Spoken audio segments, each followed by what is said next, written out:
to a few messages that we got all together, all of us, myself included, yesterday and today. There was a beautiful formula that we heard from Hal Wolf that I loved a lot. CT plus OO is equal COO, right? So costly technology plus old organizations is equal or results in costly old organization. And this is, has a lot of implications with what Philippe Gerville said just about half hour ago. Don't try to bring brand new technology to old mindset. It's not gonna work. And who are the new mindset, guys? It's gonna be all of you, as Philippe made absolutely clear. We spoke about maturity, digital maturity of the hospitals. Of course, we spoke about bringing technology closer to the people, including to people living in the rural areas. And we learned a lot that a lot is being done in that regard, also here in Bavaria. But we also heard from Angela, and we saw a beautiful slide demonstrating what I think the slide referred to as regulation mess, a regulation mess. I could say also regulation frenzy, Angela. It is a regulation mess. And, but if you ask me how to find that balance between regulation and innovation, I'm sorry, I have no answer. If I had that answer, maybe I would have been sitting now somewhere in Brussels, but I definitely don't have that answer. And sometimes I have a feeling that folks sitting in Brussels don't have that answer either. However, we have to do something. We have to keep moving. And as they say sometimes, politics is the art of the possible, right? And here it brings me to another wonderful message from Deepak, that perfect is the enemy of the good, ladies and gentlemen. The longer we try to, thank you guys, to chase the perfection, the faster will world be speeding past us. We're speaking today about the quality of data.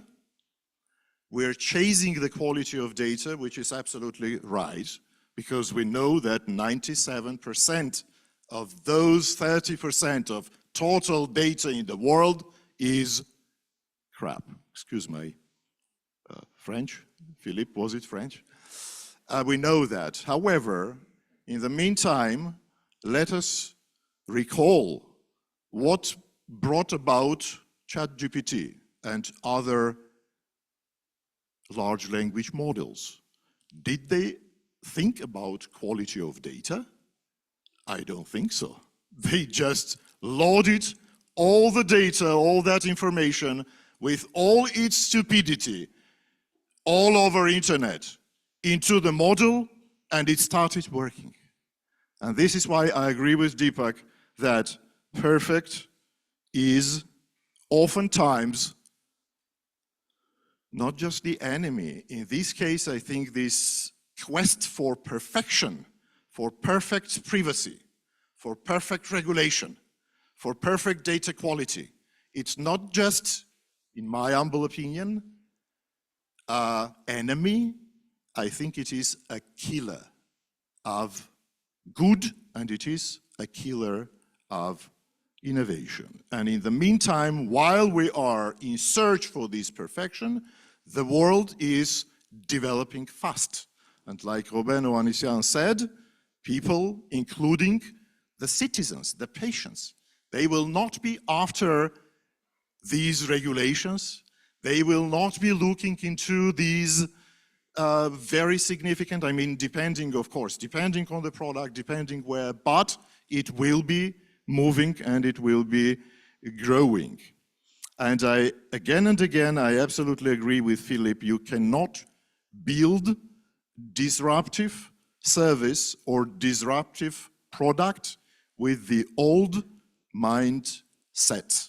Full stop. That's why whatever people are trying to do now with digitalizing the existing health systems, I have a strange feeling that in 20 years from now, all that would appear to us ancient times.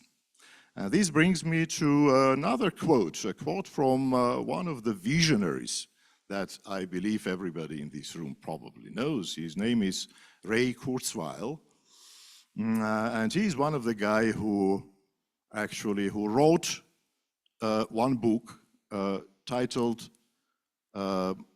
Singularity is Near, and I hope everybody in this room knows what singularity means. We're speaking basically about artificial general intelligence and artificial superintelligence. And then he wrote another book, Singularity is Nearer. Singularity is near, and then his latest one is Singularity is Nearer. Now, Ray Kurzweil is known as the person whose predictions about the future proved accurate in 86% of cases. 86% of cases. And Ray Kurzweil, interviewed by another visionary, another gentleman who runs a podcast and also meetings, that is Peter Diamandis.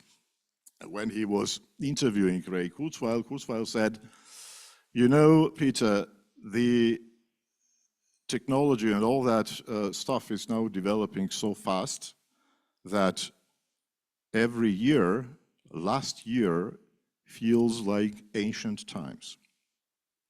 And he also recalled an excellent anecdote that 15 or so years ago, he was in a room with a bunch of people, and he asked them, and he showed his iPhone, I think it was probably 2007, and he asked them, how many of you would like to carry this device all the time with you? How many of you? And you know what? The answer, yes, came from 20% of the people in the room. I hope the message is clear. Last but definitely not least, I want to address our students, because eventually you guys know everything we do it for you guys, right?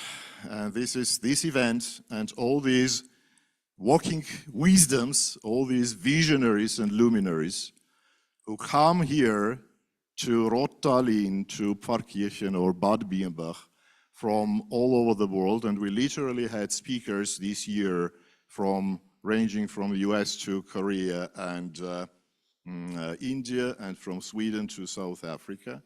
And they all come here primarily because they feel inspired here by talking with you guys, with the young champions, those who are really supposed to drive this transformation. Is that right? Because that is what keeps us inspired, right, ladies and gentlemen? An applause to our students.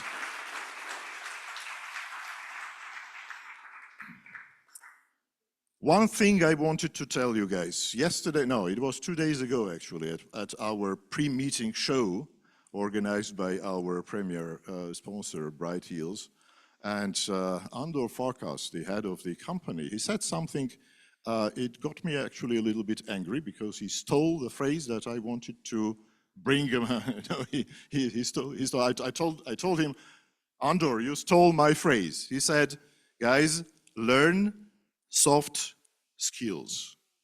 Learn soft skills. And you know why? Because hard skills might eventually be replaced much faster than the soft skills, guys. And this is the message.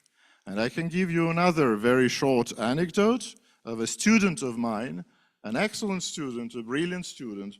He is now in the process of he's currently working on his master's thesis. And he approached, I mean, we approached together a company, I'm not going to mention the company, not to give them sort of, well, negative sort of connotation. So he approached a company which is a developer of wearable devices. And he said, I can make your device easily communicate with hospital information system. And the company said, we're not interested in that. No, we're not interested in it now.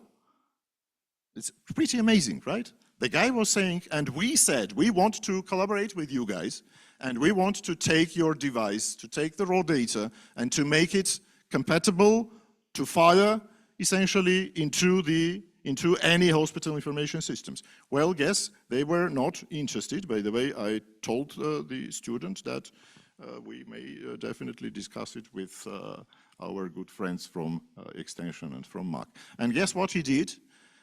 He created an app himself, and it took him 1 month to code that app.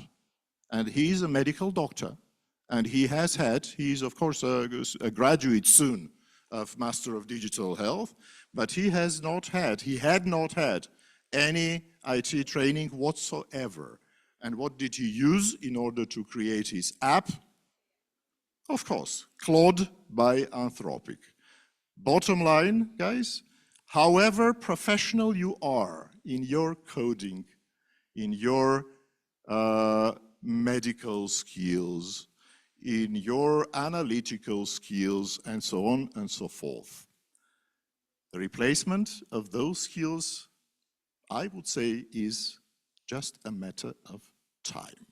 However, if you're able to think out of the box, if you're a disruptor, if you don't think about incremental 1, 2, 3, 4, and so on, but you're able to be bold, to disrupt, to bring things that nobody thought before you, this is the thing that will be replaced by AI, the latest. So, soft skills, be human, be empathetic, be a person like our wizard, our Gandalf said, putting a hand on the shoulder. This is super important. Be that. Retain these human qualities, because however, once again, and I insisted, and the artificial intelligence is essentially the answer. It's not just the answer. I believe it's the punishment to those who thought that professional qualities can ever be more important than personal qualities, guys.